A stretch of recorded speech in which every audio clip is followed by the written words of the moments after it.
Hello, everyone. Thank you very much for joining us, and welcome to Firing Range, a podcast to talk about all things Destiny weapons, abilities, loadouts, and the sandbox at large. My name is Fallout, and joining us tonight, usual people, Cammy, Cool Guy, and Merc. No Drew tonight. He will be missed. We'll get him in next time.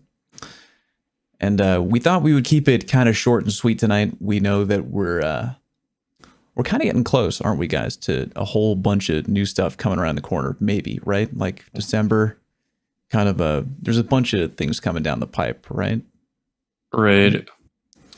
Yeah. So until then, we're kind of just, I hesitate to say treading water, but, you know, there's always a ton of talk about in Destiny, man. You know what, cool guy? The juicy new details, we're going to have to wait. We don't know. Yeah, I always just want the juice. That's what it is. I want the cool guys making banana bread out of like week old bananas. And I'm like, I just want the new cookies, bro. That's a good analogy. But yeah, we figured we would kick the episode off with a quick, because I know we've been talking about this a lot on the show. So if you're like, oh man, again. Fatigued. A little fatigued, but come on, it's kind of important. We'll keep it brief, and then we're going to move on to community questions. But for right now, very quick talk about the matchmaking change. Did you guys manage to catch the TWAB on November 4th? Did you catch it? Oh, yeah. Yeah, we did. Weekend win-based matchmaking. So I'll give a little TLDR of what Bungie threw out there in the TWAB on November 4th, in case you missed it. They had mentioned that they had tried out some changes to matchmaking and trials because, as many of you know, they've been doing a lot of tinkering behind the scenes with the matchmaking and trials. And they shifted to a system that put focus on wins overall, meaning like a couple criteria. They had wins on a card, but wins on the weekend as a whole. And I was convinced that they were going to stick with that system for a while because they mentioned in the past, they were like, yeah, we've been trying to land on something that we think would be good. And we think we're going to go with this. Our plan is to do that for, pretty much all of November. And I was like, wow, interesting. And then they rolled it out, and the overall consensus, at least from what I heard, I could be in some kind of echo chamber with the people who I follow and who follow me and all that stuff. But for the most part, from what I had seen, the player feedback was not good. People did not like that to a shocking degree. And I still kind of figured that they would stick with it, Bungie being Bungie, because they said they would. And then lo and behold, the TWAB came out and they shared a whole... You thought, bro? They shared a lot of data, which I can really quickly read off to you if you're interested. Average matchmaking time was up by about 10 seconds, but if you were on the bleeding edge of win counts, your matchmaking times could easily be anywhere from 2 minutes to over 5. Yeah. Overall games played was down by 33%, and blowout rate went up by 28%. So all of the initial goals are going the wrong direction. Yeah, fewer games played overall, and more blowouts. More blowouts. So they went the worst direction on both charts. And because we all follow a lot of the same people. I want to say it was Walla. I'm trying to think of who it was on Twitter who mentioned, it was like, yeah, I just waited like 10 minutes for a trials game. At the higher level, it was pretty bad. There are a lot of repeat teams as well. Yeah. So how much did you guys play that weekend? Very little. I had things going on. And 0. Regardless of, I mean, they already made their decision, right? We're beyond it. But sure.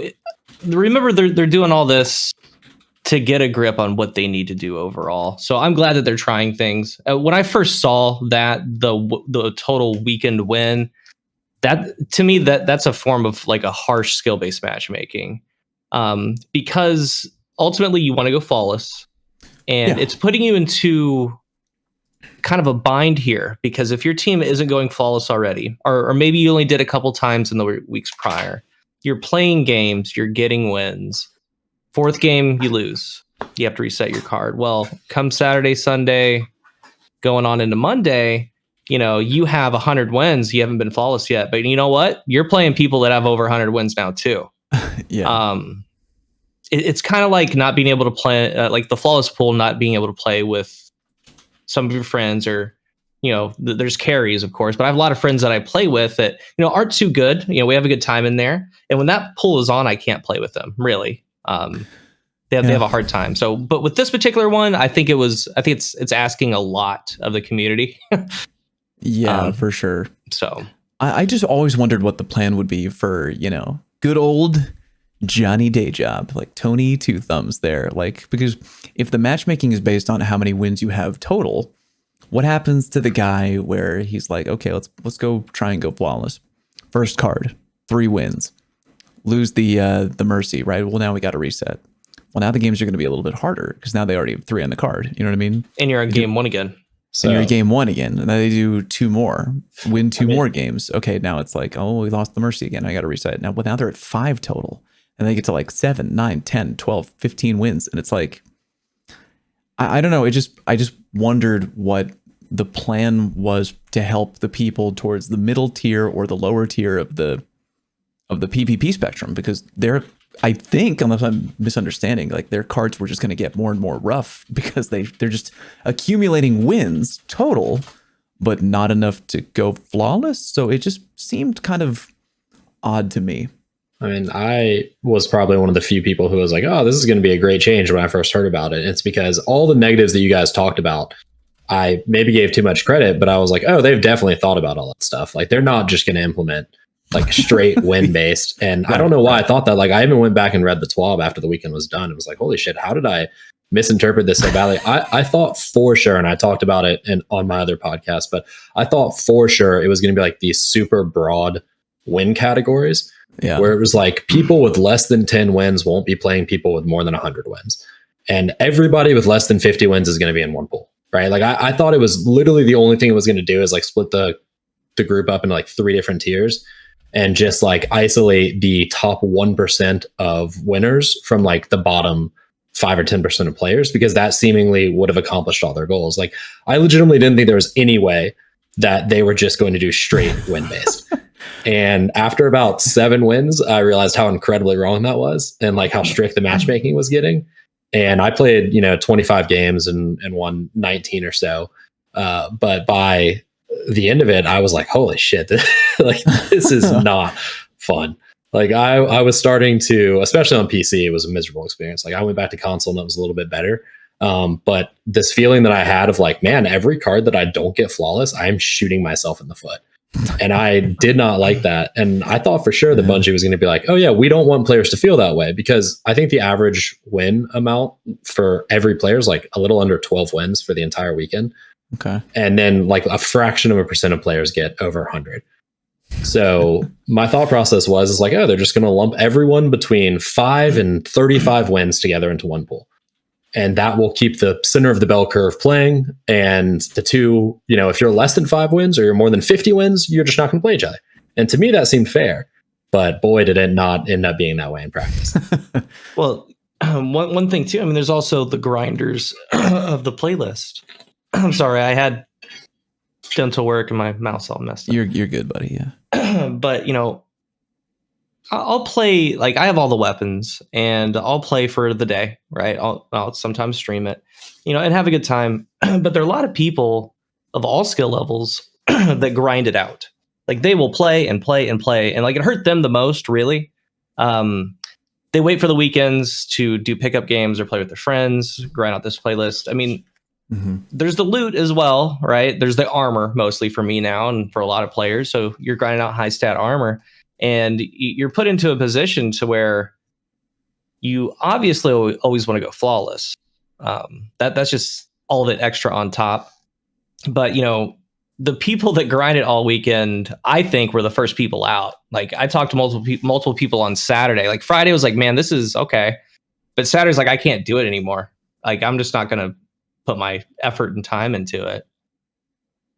Well, they said it was the first thing that they've done that has decreased the amount played by high skill players.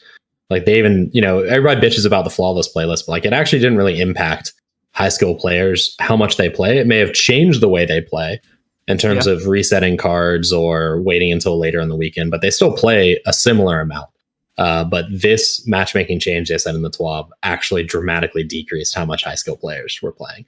And to me, given what Trials is, that's probably an unacceptable cost, considering I also don't know who it helped, because it seemed like it didn't matter who you were, this was a worse change for you. So I also don't know who it actually benefited. Pretty much everyone who I talked to, no matter where they were on the spectrum, I was like, oh, well, the high skilled players didn't like it. Maybe it was kind of swinging the pendulum the other way. It probably got worse for the lower skilled too. Yeah, I had a bunch of people who were like, they're trying. Yeah, they were like, yeah, it was awful. I just didn't like it at all. Props to Bungie for rolling it back after one weekend. Yeah, I didn't think that they would. Yeah. That was the most universal, or that was the most unified I think the Destiny community has ever been about a change being negative. Like I didn't hear anyone defending it once great. it actually rolled around. Because even the worst players who only get 5 or 6 wins on a weekend, like to them it still probably felt like shit. That yeah. So but it's important. I don't think it was just the matchmaking though. I think it comes down to the map, because that is a terrible map for Trials. God, I hate it. Some can find it fun, but to the high skill player, to me, it feels like it takes an eternity to get into a gunfight. So you say, what's the best way to win? Crank up the intellect and just sit until the zone. And that's what happens weekend where no shotgun was in the top 10? Yeah, ever. It is. The games took so long, and that's the problem with Trials, right? Is like normally if you get to 6 wins on a card and you lose, you're like, oh well, I wasted time. On Widow's Court, it's exacerbated because you wasted a lot of time because the games take so long. And secondarily, now you feel like you shot yourself in the foot because you're like, shit, now I have 6 wins. Like my next card's going to be harder. So it's just going to get worse. It's just going to get worse and worse. I've said it before, but Apex does a good thing. Like all battle royales do a good thing where if you lose, like if you suck and you lose pretty quickly, there's almost no downside. Like you can just re-queue into another game immediately. No harm, no foul. Trials is like the exact opposite of that. Where it's like it you takes run the gambit again ever, dude. You have to sit and get 5-0'd by a team that, if they really want to, can drag it out and farm you. Especially on Widow's Court, where there's 3 people sitting in spawn with DMTs, and it's just like, oh god, it's the worst. Yeah, and dude, I had like 1 or 2 friends. One of them maybe being a streamer who I won't mention by name, but it was like a very funny tweet where it was like, yeah, picture of them at the lighthouse on like late Monday night. And they're like, yeah, I hopped on for the first time Monday night. It seemed fine. I was like, yeah, no crap, bro. You're coming in at the end of the weekend and you're in the 0 win pool. Like you're only going to fight. They're like the easiest flawless I've ever had. It was so clean. I thought about doing that as a meme too. Just like freelancing it at the very end and be like, yeah, this weekend was easy. I don't know what you guys are talking about. I did a card at Tuesday at 7 a.m. It was the most clean run I've ever had in my life, bro. Double sidearm, flawless on Widow's Court. What's the problem? But for real, Widow's Court takes an eternity to get to the gunfight. So I just, as an experienced player, say that's not fun. I do want the SMG, but that's not worth the SMG. And even if it wasn't win-based matchmaking, I probably wouldn't have played it. Just wait. I would agree. Fight another day. Fight another day. Another weekend. So Bungie concludes, while there are some positives, data not found. Most of the data is either negative or neutral. Combined with the feedback on social media, this has fueled our decision to move back to purely card-based matchmaking with a flawless pool for the foreseeable future. So they're going to put out more info. Probably we are recording tonight's episode on November 10th. So they will probably put out additional info on the November 11th TWAB, which may or may not be spicy if it's containing new matchmaking info. And yeah, that's kind of the way it is. So I guess kudos to everyone who shared their feedback in a coherent, non-debag manner, even though it was probably pretty universally hated. Oh, as an added thing to that freelance weekend, I think they said that there wasn't team balancing in the freelance weekend. So to revisit that, I definitely noticed that. Yeah. I did too, to the point where I was like really surprised. Like there were 2 games where it was me and the other best player in the game on the same team, and we just like steamrolled the 3 Randys on the other side. And I was surprised because I was like, this never happens. Like in comp or whatever, it's always stacked very differently than that. So it felt, I mean, to me, it felt great. I'm sure it felt horrible to the people on the other team. That's what I was just about to say. From my perspective, it was the best it's ever been, because normally it's like 99% of the time I get the 2 worst players in the lobby. So to not have that happen just randomly is awesome, but maybe not for everyone else. So moving on, because again, we're trying to keep it tight tonight, keep it like a toiger. Figured we would go on to community questions quite early. And we got a fair amount of them on Twitter. We appreciate all of you writing in with your tweeter questions that you have twatted at us. Very much appreciated. Phrasing. First question from Friggin' Duck. Beyond Light is now a year old. Any reflections, positive or negative, on the last year that has gone by? In the Destiny world, of course.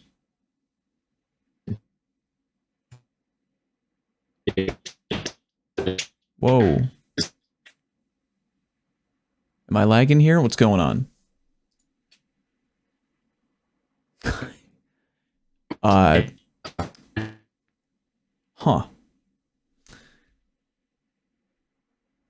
Not sure if everybody is having technical difficulties or if it's just me. I cannot hear anything. It sounds like I'm talking to a robot right now. I'm not everyone else's. That's got to be a Discord thing. Oh, yeah, I know. Another of my friends was mentioning that Discord was being weird. Oh, Discord's being whack right now. That's what I heard one other person say, but... Interesting. Oh, there goes Mark. Hello? Nah, you're still getting a little robot-y here. Oh man, this is going to be a really thrilling episode. Oh god, this is not good. Here's a question for our community. What do you do when you host a live podcast on Twitch and everything goes into the toilet? I'm only getting like pictures of everyone frozen, and then like 10 seconds later it'll update with periodic robot noise. Well, this is just thrilling. And the best part is I can't check the Discord DMs, because if I do that, I will... Cool guy's going like this. I will... if I minimize Discord, then all of a sudden everybody can see everything on my desktop, which potentially contains private information, so I can't check the DMs. Well, this is just thrilling content. Oh, wait a minute. I can see kind of things now. Okay, we might be good. All right, are you back? Oh, we're back, baby. No? Oh my god, we're so good. Okay. Carrying this podcast and the technical difficulty.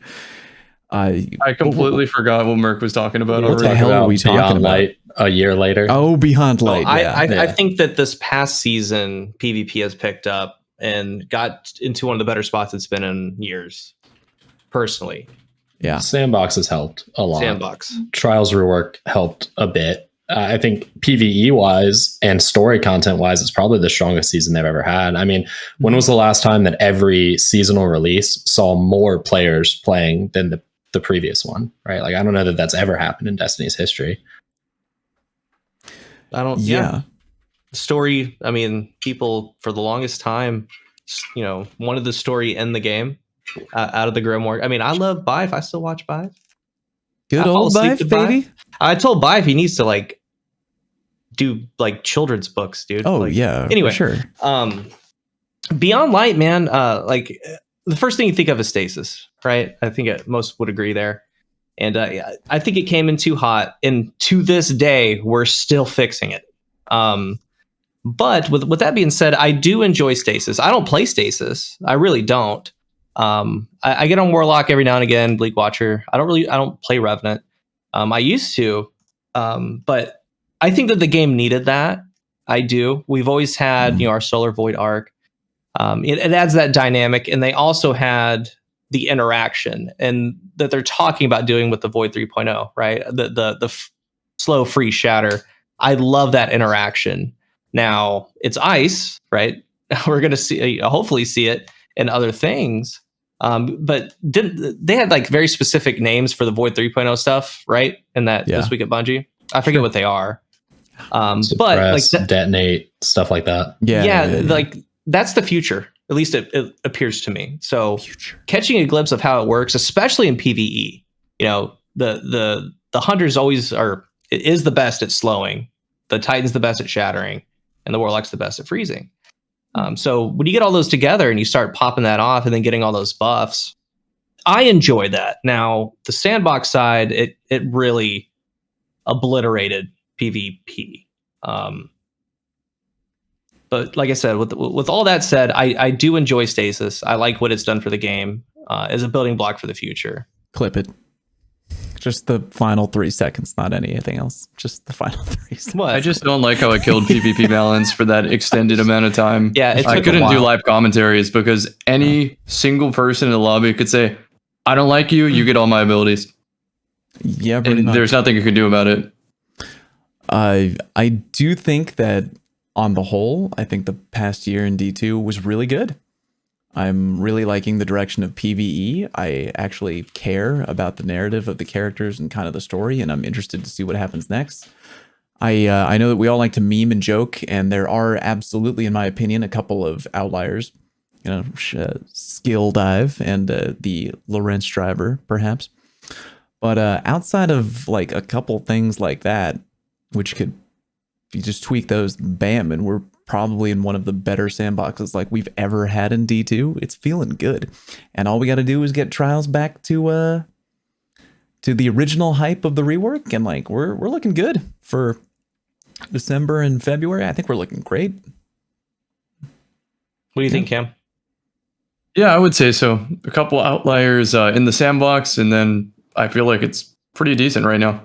Good call. Here's a question from I'm Kipper, which is, I'm picking it because we were having this conversation briefly before clicking the go live button. How do you feel about high impact fusion rifles? It seems like the change to those has put them out of place. Big thumbs down. Even the one that I think is the best in the game, which is the old Exile's Curse, it still doesn't do it for me.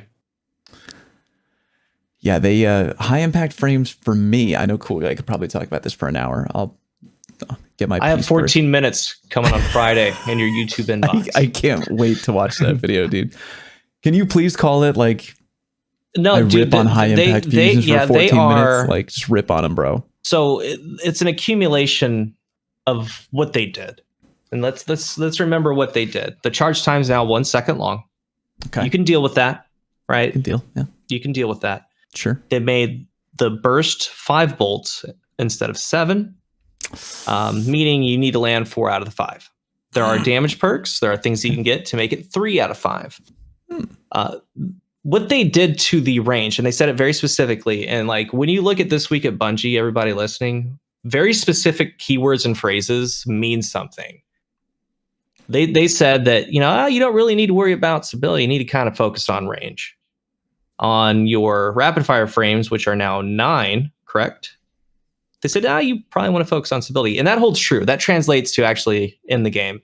Because the base stat for a lot of the high impact fusions, man, they blink. For me, they blink, and I have tons of gameplay of them blinking at pretty reasonable short to mid distances. It's not connecting the full burst. So it's not connecting the full burst. It's a risk versus reward, right? Even if you charge and come out in the open, and that, dude, like I could almost slap them in the head. They're so close to me, right? And it misses, you're in trouble. Everything in the game beats that. Like if you're out in the open and you're charging, if an SMG is on you, you're done, right? So it's kind of an accumulation of everything. And what I found to make them work, you need 4 things. You need range. You need charge time, anything to it. That could be accelerated coils. That could be a charge time masterwork. That could be a depth charge time on your Exile's Curse. You need accuracy. And then you need the right damage perks. And the right damage perks are like high impact reserves with liquid coils. Yeah. That'll make a 3-bolt kill. It's good. Harmony, 3-bolt kill. Ooh, Harmony. But everything else, like you would think surplus would be great on them. You would think a whole bunch of perks would be great on them, but they're not. Because it needs those 4 things. Like once you start adding the 30%, then the 50% accuracy on the final bullet of under pressure, that thing's landing, right? Yeah. No longer are you missing kills. Like if you just run a base what you think is a good roll of that thing, it's going to get you killed more than it gets kills. Like straight up. And I tried probably 25 rolls. I have all of them. Like I have 27 rolls. I have like all of them, right? So the more I mess with it, and the first column, like for this, I'm talking about the Iota Draconis, you need heating up or under pressure. You need that, dude, because of the accuracy it's giving to the bolts. Yeah. And the other side, you need either Kickstart, which helps your charge time, or you need Harmony, which helps the damage. Yeah. But with the charge time, what they did, they even said it with how they changed the charge time masterworks, is that they changed it in such a way that it's not going to affect your bolt to kill. Well, these start off with their damage so high, they're 63 per bolt. So you need 4. If you add on accelerated coils, it goes to 61. It's 4. If you put on a charge time masterwork, it goes to 61. It's 4. If you have a charge time masterwork with accelerated, it's 59. It's 4. So what they're doing is they're making you invest into the charge time. Why would you have, and this is how it works out, a 1 second charge time, or put on a charge time masterwork that gets it to 960, it's still a 4 bullet kill. When you add on accelerated coils, it gets it to around 900. Still a 4 bullet kill. If you have on the adept, it gets it to where it was, 860. The original non-nerfed high impact fusion. Still a 4 bullet kill. So why would you not invest into that? Like they're heavily making you invest into that. Yeah. And I hate it. I hate it. I'm going to counter that because I don't do that at all. I do the exact opposite. I 100% agree with you that you need the damage perk. I 100% agree with you that you need under pressure or heating up. Personally, I think under pressure is the way to go. I do not try to get the charge time any faster. If you're decreasing the charge time, going for a 4 bolt kill, I mean, to be totally honest, you might as well just use main ingredient, right? Like it's going to be faster. It's going to be more accurate. That's where I go with my video. Right. So the only reason for you to use a high impact is if you can do something main ingredient can't do, right? And the way to do that is to invest everything into making it 3 bolt as consistently and as at long a range as possible. And the way to do that is liquid coils plus high impact reserves. You add those two things together, it 3 bolts any resilience, it 3 bolts out to an extended range. I can beat main ingredients with that at range. And that's the reason why I use it. And like you, I tried, 20 plus rolls. And like you, 19 of those rolls, I was like, man, this thing sucks. It sucks. Which is unfortunate. But the one roll that I have, which is now extended barrel, range, liquid coils, damage, right? Under pressure, high impact reserves. Damage, accuracy. I can dominate with that because I 3 bolt everything, and all of a sudden you're no longer blanking, right? Because what's actually happening when you're blanking a lot of the times is 2 of those bolts miss, and you only have 5 bolts to play with, and you're basically fucked at that point. If 2 bolts miss and you're right outside of the range and the damage has fallen off, they're at too high of a resilience, you're screwed. So now when I can 3 bolt everyone, the amount of blanking that I do it's basically evaporated. It just doesn't happen anymore. Because out of 5 bolts, hitting 3 of those, not nearly as hard as hitting 4 out of 5. It's pretty likely, actually. So I found a roll. I'm not going to lie to you and tell you that it's competitive. It's not. The 1 second charge time hurts. It can work. It's actually a 1.2 with liquid coils. So it hurts, man. Like you're going to go up against people with Cartesian coordinates and null composures and main ingredients, and they're gonna tear you to shreds for the most part, especially in something like trials, where it's a lot harder to pre-charge compared to 6s. But I don't think they're as bad as I think you're going to talk about them being in your video. If you have that one roll. Two things. And I think that both of these views are correct on the high impacts. Number one, you know what? It's okay that they got toned down. They were running the show for, I don't know, since they got buffed the original time with Arantel. They were, and they all lived within the same range band. Nothing else could breathe. All the way back, I forget some of the, there was the Menagerie one. There were so many fusions that no matter what you did to them, the high impacts are just better. The Glacioclasm is just better. So you know what? Yeah, it's okay. Now we can use adaptives. We can use the precision, the rapid fire frames. Like all of them can come out to play. That's one side of it. The other side of it is you know what? They might have hit him. It's all piled. I think it's all piled. It's the range that they did to them with their accuracy. It's 5 bolts. It's the 1 second charge time. It's all like, I feel if one of those things has changed, like I think they're just immediately better. But it's also okay to be upset with how they're performing now. Because to me, I think that any other fusion could do what they can do, and they could do it better. Like with that liquid coils, like dude, like I said, I have liquid coils Adagio one. It's got 1.5 second charge time, dude. Like it's like, why would you do that? But you know, like the rapid fire frames, you can get almost 3 full bursts off before the liquid coils high impact can. I just think that they're in a super tough spot, man. They got hit weird ways, and like collectively, I can't recommend them. Like I think that like that main ingredient's an outlier. I don't really want to talk about the main ingredient. That's the best fusion of the game. I don't know who would agree with me that the tap the trigger one, the under pressure tap the trigger one. Oh, yeah. Absolutely, For sure. I think that's an outlier. And Merc was saying like they might even take tap the trigger off of it. Like that. They might, yeah. It's a lot of accuracy and stability going into a bolt. Like I personally don't enjoy the high impacts right now, man. I have an adept charge time accelerated Exile's Curse that I kind of enjoy. It gets the charge time to like 940, 920. It feels a little bit more at home, but I would use that in main ingredient. I have the trinary system? Mm-hmm. I have a firmly planted one of that performs really well. So I don't know. I'm not a current fan of how they're performing. Yeah.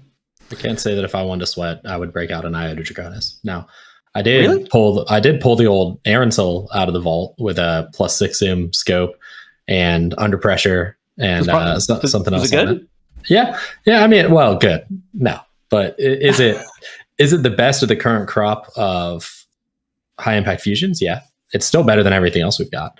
I mean, you can still absolutely map with that thing. So I enjoyed it. Yeah, and it's so weird messing with that thing because we've always wanted stability on our fusion rifle. Because as far as range goes, you can have all the range in the world, and it doesn't matter if the bolts can't connect. If that makes sense. Mm-hmm. If the grouping isn't tight, that's why firmly planted is sought after and under pressure. And then on the other end, high impact reserves, because they're proccing at the same time, under pressure, high impact reserves. Like it coexists. But now for these, I've noticed you do need range, man, because they're either hitting or they're not. It's very black and white. Like there's no gray area. They're either just ghosting or they're hitting. At least in my experience.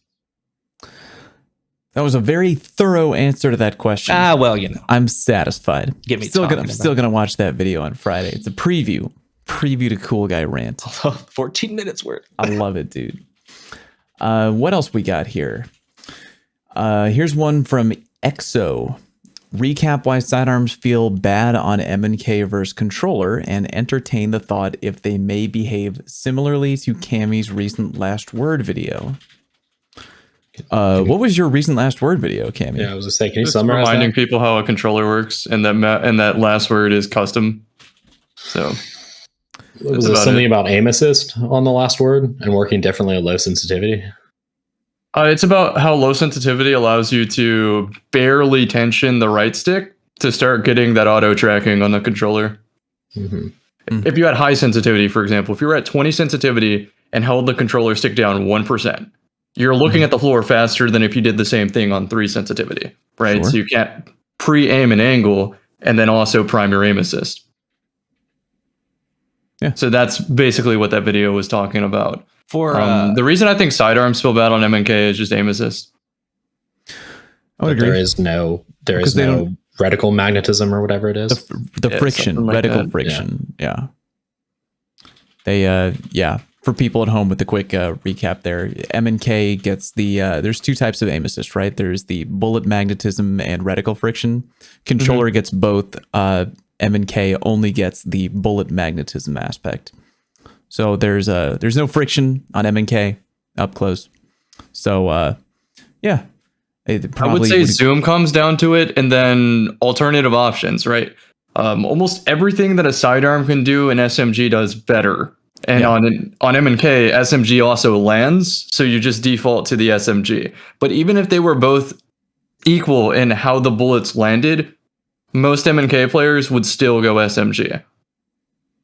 Yeah, totally. By the way, Cammy, I think you and I may have ran into someone in D2 because I played a bunch of PvP maybe a bunch like a weekend or two ago. I mean, I play all the time, but there was one particular game where, and we were on a hot streak too, and we went across some guy who was using pretty much only sidearms. And he was insane. He was playing Hunter. He was using the Mechaneer, and he had a very old gun that I haven't seen in a while. Enigma's Draw. Huh? Enigma's Draw. Lonesome? No, actually, it was the Lonesome. It was the same archetype. It's a 260. Yeah, full range kill clip Lonesome with I Mechaneer. promise I'm not walking you into a D's nuts joke. I almost thought that with Iota Draconis, but I would be upset if you weren't. But yeah, so he was rocking Mechaneer, max range kill clip, Lonesome, and this dude was insanely popping off. And someone in my chat mentioned that you may have ran into that same guy in a Rumble match or something. And, I've ran into a guy like that in Rumble before. And I ran into the same guy yesterday on stream. I said, oh, look, it's Sidearm Guy. And my chat's like, wait, what's Sidearm Guy? And then I click on the name and it shows like 30,000 Sidearm kills. So I was like, yep, there you go. Yeah, he was wild. Cool guy. It was the same feeling when we ran into a time stadium. Like, oh, dude, you don't want any part of that. Yeah, when you run into a true specialist who just takes one weapon type and like just totally owns it. Like, have you seen Merc lately with his Monarch Messenger Yeah, combo? Merc You don't want any part of Merc, stuff. dude. Specialists in Destiny make Destiny so cool. Just to say that on the record. Yeah. I love seeing specialists in Destiny. It's I remember great. one of the first times we're playing Stadia and we see a main ingredient out in the wild. This is before Zero sold that one. And me and Fallout are like, ah, shit. Here we go again. Damn, dude, this guy again with his god roll. Yeah, main ingredient. Yeah. I if I run into that guy again, he actually came into Twitch chat after like 3 games. Like every time we would find him in game, we were trying to lure him into kind of like a 1v1 duel. And I have my god roll 5 out of 5 Shira, and it's like it's hard to not be hot with that gun, but he was up close. He's This player made me want to explore sidearms again and just be like, what if he's on M&K? How did I just get 2-tapped by a sidearm? Like, was that connection? I watched the clip back. I'm like, it looks like the bullets miss me. I'm looking at the contrails. They're going past me, but I'm still dying in 2 shots. What gives? Yeah, I'll tell you what's really fun. Do tell. Is the Harmony Peace Bond with Mechaneer trick sleeves, dude. Mm-hmm. Harmony makes so much sense with a sidearm. Baby Crimson. If you have a peace bond that's damage boosted, easy 2 taps with that. Yeah, thing. because think about it. Like, you're in a duel, let's say with a palindrome, you're red health, and somebody's rushing you. Mechaneer swap, so you get the Mechaneer tricks buff, and then you get the Harmony buff because you won the duel at the same time. Yeah, yeah. The Harmony sidearms with Mechaneers is crazy. Man, I want that. I played a filthy amount of Iron Banner, an unholy amount of Iron Banner. I was glad that Trials was gone so I could continue to play Iron Banner. Bungie reached out to me and was like, hey, do you want to be a Bungie bounty? I said, yes, I specifically want Monday, November 8th, so I can play Iron Banner because I want a God roll peace bond. And I can't, like, dude, look at all the great perks on the peace bond. So good. You got, like, you know, tunnel vision, killing wind, rangefinder, you got harmony, you got like iron reach. I can't get a well-rolled peace bond. I just played so much. I spent all my tokens. I turned all of them in. I didn't get first of all, you have to get the freaking gun to drop. Oh, I checked the vault. I have one. I have a 100 stability harmony one. It's in the postmaster, so that's how you know I didn't care about it. Yeah. Hey, whoa. Max range with rangefinder and harmony is pretty dirty too. You have that? No, unfortunately, my one with harmony is not a max range, but I do have a max range one with rangefinder. I'm still looking for a rangefinder one. Yeah. Are you aware that with the right roll, I don't know if this is one that you would want, depending on your input method, but you could, in theory, hit 89 range with rangefinder on a peace bond? Mm-hmm. Yeah, they're really the highest clasped. range sidearm that exists. They're really clasped though, man. That should get to 18 meters or so. Like I could not get a well-rolled peace bond. All the column 2 perks were bad every time. For the controller players here, what sensitivity are you on? On 10. You have an ADS modifier? Nope. Default. Oh. When I do play controller, I'm either on 8 or 7, which is pretty low compared to most people who I talk to. I play 15 and 0.5 ADS multiplier. 15.5. I think Drew 15 was also a dedicated controller main. I think he also has what does he have, a 0.8 ADS or a 0.5? Like, he has something, I can't remember. I know he doesn't use the new sensitivity option for the higher than 10. Yeah, for sure. I think he has mentioned that to me as well. Might be time for me to update my sensitivity for when I play controller. I definitely explored the higher sense options, but I have to ask myself, like, why am I playing controller? It's to use those specialist options like Last Word, Crimson, Trace Rifle, Lorenz, yeah, Sidearms even. And if I'm using those, I want a medium or a low sense. So even though I could go high to try to mimic a fraction of the power of M&K, it's not worth it. I just play M&K instead. That's fair enough. Okay, moving on. We have a question from Mercuritura. It's a mouthful. What subclass branches do you think are undervalued by the community at large? So, hold on. Do we think that means that they kind of suck, or they mean that they're secretly good, but we just don't see it enough? Because those are two things. Secretly good, but we don't see people using them. Yeah, I'd say Devour. You don't see enough Devour. Absolutely. I played the best player I've ever played in Destiny, and he was using Devour with Chaperone. And he had, I think he had 39 Chaperone crits in one game. Man. He had like 56 kills total. And he would proc Roadborne and Devour at the same time, and he was invincible. There was like nothing you could do to stop him, because he was getting 16-meter one taps, and then he was immediately recharging his health every single time. It was the most insane thing I've ever seen in my entire life. I was trying as hard as I could to kill him, and I had my boy damage buffing me with the Monarch so I could one tap. I had like 35 kills in a game, and we still lost by 50 points because of this dude.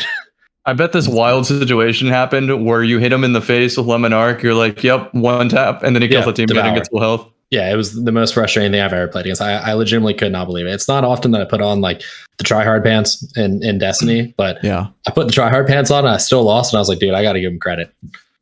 Yeah. I have a chaperone check in my pub lobbies. If they have a chaperone on, that means it's war. I would say bottom Devour, top tree Arc Strider. Top tree Arc Strider now. I love the change to the shotguns, dude. I love the change to that. I know some people don't like that, but I think that it opened up a lot of things. It opened up sidearms, it opened up SMGs more, but it also opened up the melees. And the Deadly Reach melee, extending that timer with its 7.5 meter, 8 meter lunge range, I think is really, really good right now. And you don't see it. You also get health back on those kills, and you get your dodge back. So I'd say that. But I still think pound for pound, the worst sub in the game is bottom Sentinel. But I don't really talk. I was thinking that was going to be my first thing.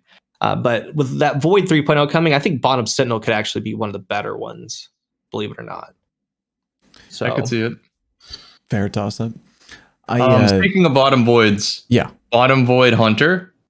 That is my new obsession. I've explored it, I've labbed it, and I genuinely think it's competitive. Do you do Foe Tracer, Graviton, or Omni Oculus? Graviton, yep. So Graviton and a melee kickstart, so I can kind of loop the invis. And what I do is I sit on off angles like a gargoyle and just wait. And you could do that previously. You could do that even before melee kickstart. But eventually you had to play against supers, and your tether is garbage, like, to be frank. And how I solved that was this new weapon called Ager's Scepter. So now I just use the beam rifle instead of the tether. Very smart. But I didn't want to do like swappables, right? I didn't want to keep swapping weapons and swapping exotics to use bottom tree tether. I wanted to do it without swapping at all. And so I started using a Harmony bow and Ager's Scepter. I learned to use the bow correctly. I sit on my gargoyle angles. I can't do that with the sniper. And the reason because that is a sniper has a glint. And so even though I'm on an off angle, they see this big ass flashlight in the air and they shoot me.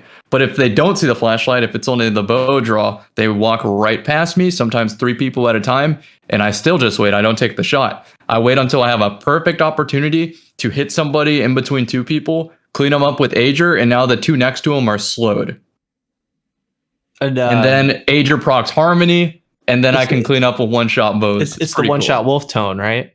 Yes. Such a good bow. And the best part is the Heart of the Pack buff from making people invisible gives a plus 34 to the stat. And you heard me correctly, 34. It's not like tier 3 or tier 4. It is 34, 3.4 tiers. Which means that if you want to min-max your stats, you have to have them ending in a 6, which is super awkward to get. But I checked my vault and holy shit, I spent hundreds of hours in the prophecy. I have it's there, it's done. Yeah. So I can now get to play it. Which, by the way, Cam, I need to get some judgments. What are you doing this week? I'm retired. I can teach you how to speedrun it, but I'm retired. I'm not farming it. Let's see, what other questions do we have here? I think that was pretty well handled. I personally, to just give my answer, I see, usually if I see, which someone mentioned on Twitter, if you see a top tree Stormcaller, like for me, it's either someone who is just trying to be off the beaten path, or they know that it claps hard. Because like lately, a lot of people have changed off to bottom tree because of the power of landfall and all that junk, the stag build with the arc buddy and all that. Getting your rift fast. The rift's faster. Bottom tree pretty strong, but dude, top tree arc on the warlock is still really good. Like it's one of the best roaming supers in the game, or like maybe one of the easiest roaming supers in the game to use. You know what I mean? Just the power of Ionic Blink, super conductive, crazy in 6v6. I think 3-shooter or weighted throwing knife gunslingers. I don't see those often. Yeah. And usually when I do, they're pretty damn good at what they're doing. Yep. For sure. Did you know on that bottom tree gunslinger class, landing headshots improves the handling of the weapon? Which means you can use something like Crimson and then also have like a quick draw shotgun as a result of hitting heads. That is true. I had not thought about that. Because 1 trigger pull on Crimson equals times 3 with a headshot, and then bam, bam, bam, bam. It's like it's almost made for perfect harmony, bottom tree gunslinger and Crimson. You get more super, more stability and handling. And on controller, Crimson is like straight easy mode too. Dude, it's it is one of the strongest guns out there.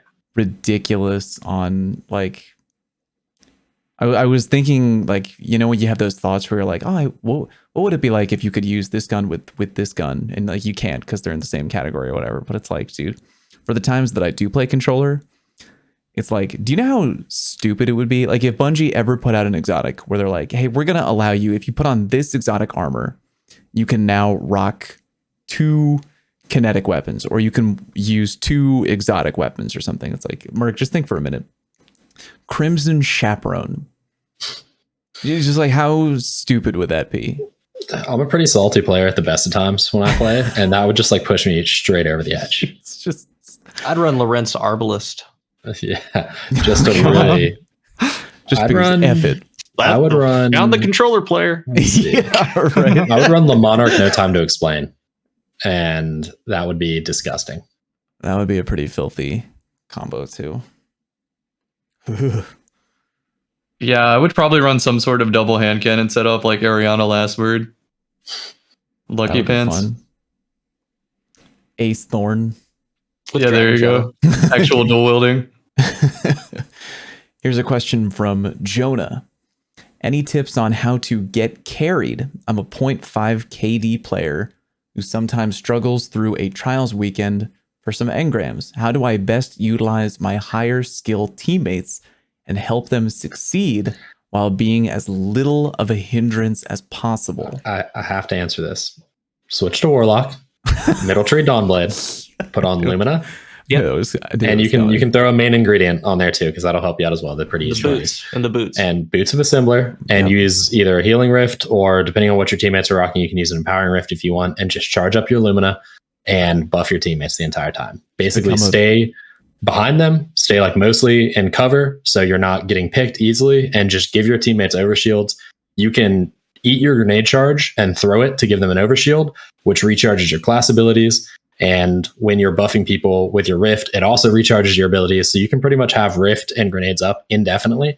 And you can be a tremendous amount of help because you can damage buff your teammates and overshield your teammates and basically just try to avoid getting killed the entire time. I would agree. Yeah, you could be a feeder. I'm trying to think of what the ultimate like that's helping build is for each class. Like, what is the easiest I'm helping class? I think that the Titan, you need to be a tier 10 resilient Titan if you wanted to. That's such an easy way to help. Just go to especially if you're playing like solo trials or whatever, just watch where your teammates are going each round and then run to the front line and be like, oh, they're challenging this lane every time. Here, have a free Titan barricade. And then you just run utility kickstart on Titan and you get that back pretty quickly. And like, that's the most annoying. The Titan is one of the most annoying things to fight. Crucial. We're talking support builds on each class, or yeah, you're right with the Titan. It's definitely Titan, or you go Glacier and just throw them everywhere. I got an Omni Oculus, Invis, Melee, Hunter. I can do you. Yeah, that would be good. multiple for the Hunter.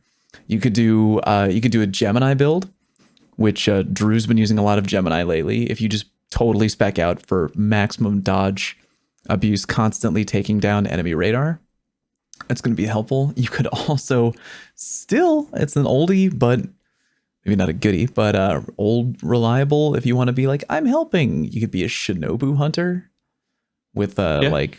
I did that last trials on Widow's Court. Pretty effective on Widow's Court. Cauldron. Brutal on Cauldron because you just bounce them at the floor by the door and they just kind of bounce up and just go around the corner into the room. Yeah, there's plenty of builds you can Staglock or Lunafaction. That's a big one. But not Lunafaction. What's it called? Assembler. I actually want to go back to the initial sentence of the question. Can you read it one more time?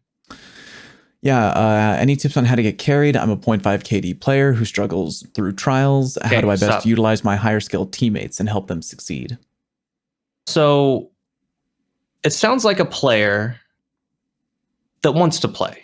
It sounds like a player that plays every weekend and they say, quote, wants to get carried or help carried. How can you help? I do recommend, if you're not, find a group. There are like-minded players. The Destiny website has one. There's Reddit. There's if you're on Xbox has actually an excellent one. Or you might just be doing pickup games, solo queuing. That's a completely different deal. But I do recommend, if you're not, to try to find some like-minded players, man. And it's one of those things. If you guys are serious about it, like, you can still grow as a team, grow as a player when you have that communication, right? Even, say it's a 0.5, 0.8 and a 1.0 player, you can win. That it can be a thing because, and I've always said it's true. A very strong communication team can beat a team that is very lax and not communicative. Does that make sense? Totally.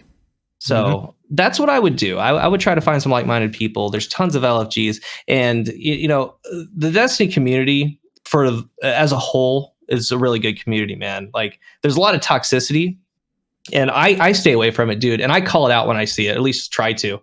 But that's going to happen with any game.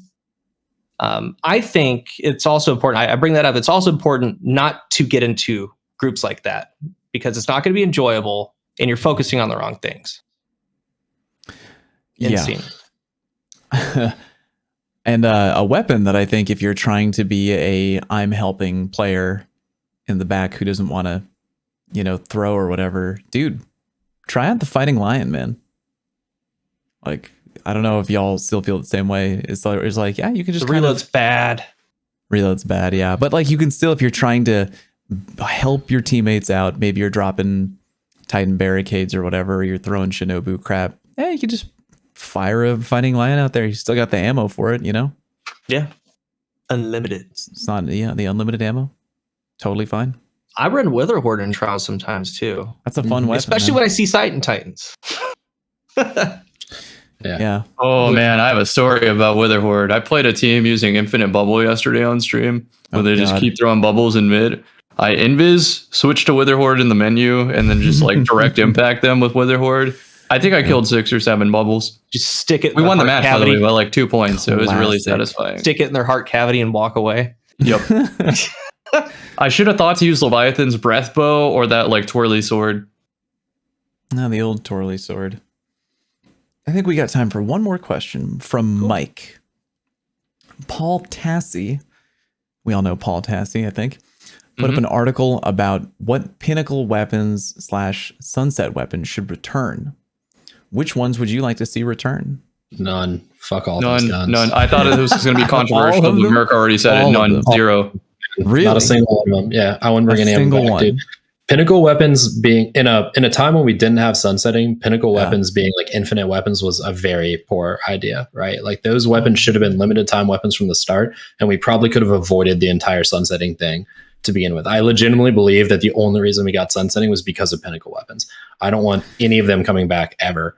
And if they do, it's like this works for this weekend only, and if you don't get it, tough. It's garbage again next weekend. Like I don't ever want to see any of those guns back.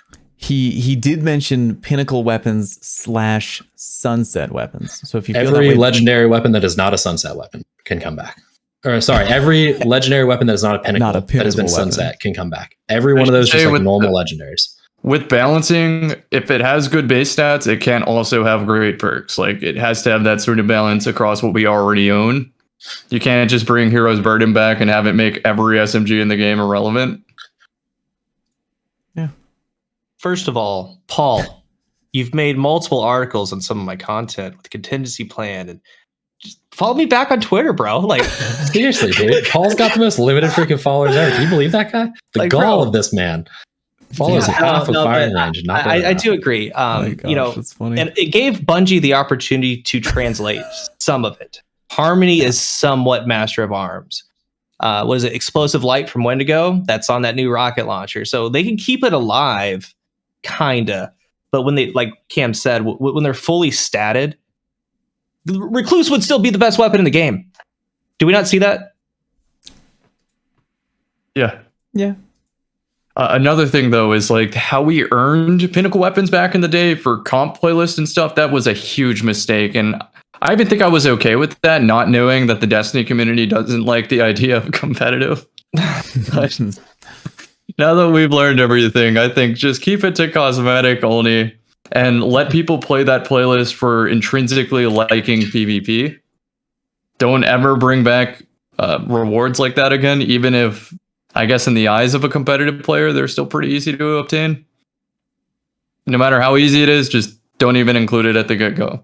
Cosmetic only. Do you think that they could be translated into exotics? Maybe. It would be cool to see Not Forgotten, but I still think it'd be too powerful. Like if a Revoker came back as a kinetic sniper, that I mean, it would bring back the Icebreaker days. I mean, you're going to see it every. If it was exotic, still no. That's too powerful of a perk. I don't want any of that stuff coming back ever. And someone was like, "Well, what about the PvE ones?" And it's like, "What do you want? You want like loaded question back? We already got Reservoir Burst. What do you want? The oxygen with megafauna or whatever it is? Like we have Dragonfly. You don't need the PvE ones. The PvE ones are borderline useless. The PvP ones broke everything. So just no, it's not worth it to bring any of them back. Even like Hush, the Gambit bow, I would think is exotic tier. Was it the? Remember, I'm a Hipwire player. It was that good to me. Python had what, Overflow 1-2 punch or something like that. What about like 21% delirium that had like stacking? It was rampage? sick, dude. That thing was awesome. Yeah, I'm just saying it was a neat idea, but in a world where sunsetting wasn't a thing, like those guns were a bad idea for balance wise, and they were desperate and they were throwing stuff at the wall to try to get people to play, and it worked, but it also ruined things. In my opinion, to be totally honest here, I think some of the Pinnacle weapons that came out were like on par with being as annoying as Stasis was at its thing, and of course, you know, like. I appreciated Stasis and I played Stasis a certain way and I thought it was really fun. But like Revoker, I hated. Recluse, I hated. For a period of time, Luna's Howl, Not Forgotten, I freaking hated. Like it just, I didn't like any of those things. And imagine coming into the game, you know, with, I mean, because almost every raid loadout was Mountaintop Recluse.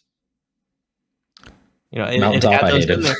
Yeah, it had those in there. It's like, and then say somebody's like, "Oh, dude, that looks awesome." Well, you got to go play the Crucible, and you got to get to this certain rank. You know what? You bring up a good point. I like that era of the game because I could tell someone new to Destiny exactly what they have to do to get raid ready.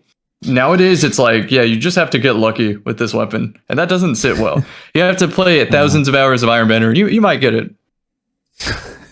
Or you could be like me and never get it. Circling back to Revoker, I think it could work in the power slot as an exotic, like an exotic power weapon, just for PvP reasons to meme around with the sniper. And if Icebreaker ever came back, it has to do something with stasis, where like shooting a crystal doesn't use the bullet, so you can use it as like a pure crystal breaker. Sure. Food for thought. See, it gets me thinking about. I mean, away from Pinnacles, but just weapons that are really, really good. I mean, we do have Witch Queen coming, and I look at some weapons in categories like Palindrome. Palindrome, nothing's wrong with Palindrome, but Palindrome, how much better can you get? Like as far as its base overall stats, getting some of the the adept mods on it with rangefinder. Of course, you can maybe get some comparable rolls, some opening shots and all that, but like the Palindrome is kitted, dude. So it makes me think. So like when I see things like Annual Skate come back and Judgment, hashtag do the dungeon this weekend, Cammy, and the perks that they have on them, and then you kind of weigh it to what Palindrome has, man. It's kind of tough. And then with new content coming, so what do you guys think about some of the particular guns that we have right now? Not necessarily how can they be stats. beat. I think Palindrome's too much. It might have some on paper, maybe mediocre perks to some people, but I think the stat package makes that irrelevant. It's that high. The only way you're going to get people off a gun like Palindrome is by introducing another Palindrome stat-wise that has a new perk that is better, right? And this is the reason that they are so concerned with power creep without sunsetting, right? Because if you don't ever get rid of Palindrome, how do you convince people to get off Palindrome, which is the best hand game in the game? Well, you make another Palindrome, but it has to have a perk that maybe is not better flat out overall, but is better for some specific part of the game than what Palindrome can do. I think they've been doing a really good job of that, though, in their defense. I mean, it comes down to, like, let's say Mantle, Battle Harmony, Firewalker boots, and even different elements. Like the Jurassic Green on paper is a worse pulse rifle than the Darkest Before or the Grid Skipper. But when you use it with those solar builds, oh man, it dumps on lobbies. Okay, we do have Ice Luna coming. So who knows? We do have Ice Luna coming. We don't know if it's going to be kinetic or energy, but that could be its challenger. For sure. Ice Luna is going to be stasis, and every bullet is going to slow. And if you if you 3-tap someone, it just freezes them instead of immediately killing them, and then you can freezes their PC. And it allows you to walk up, do the cat meme on them, bag them twice. Yeah, it's actually the old freeze, the 4.5 second freeze. It makes them emote. Right. Mm-hmm. Yeah, it's like malfeasance, but instead of those little slugs burrowing into you, it's freezing crystals. So totally fair. Yeah. Do you not think that would be if it took 5? I mean, really, like if it took 5, like Malfeasance said, that's not super fast. If you hit someone 5 times with Eyes Luna, like they probably deserve to be frozen. It's not about whether you deserved it. It's about having to sit there for 5 seconds and look at your frozen guardian. I applied for the weapons designer role at Bungie recently. So if I get hired, you guys know what's coming down the pipeline. So special preview right here. All right. I will send you with the task of regular sniper rifles and regular shotguns in the power slot, so I don't have to always use rocket launchers off the wall. Give me sticky bows. Giggity. Yeah, there you go. Sticky bows is a good idea. Anyway, a very spirited question to top off the night. I think we made it a nice toy hour right there, boys. I think we're looking pretty good. So, yeah, we got potentially interesting stuff coming around the corner, depending on what comes up in the next few TWABs. Maybe we'll have new stuff to talk about. We shall see. Time will tell, but definitely stay tuned. And in the meantime, we're going to go around the table like we always do, and we will let you know where you can find each one of us when we are not here on the show. Cammy, where can the people find you? YouTube.com/CamiCakesGaming, Twitch.tv/CamiCakes. Thank you. Beautiful. Cool guy. What about you? It's going to be Twitter and YouTube, Cool Guy Games. And again, this Friday, you'll probably hear it over the weekend, me just slamming High Impacts for 14 minutes coming out on the channel. Twitch is going to be I Am Cool Guy Games. Cannot wait. Merc, where can the people find you? You can find me on Twitter at Mercules904, and you can find me on the Destiny Massive Breakdowns podcast, which releases Friday mornings, pretty much anywhere you listen to podcasts. There you go. And Drew's not here, but you can find him on Twitter at Drewski's channel and on YouTube also at Drewski's channel. And I'm Fallout, and you can find me at youtube.com/FalloutPlays and twitch.tv/FalloutPlays. We appreciate all of you. Thank you very much for joining us, and we will catch you next time. Peace.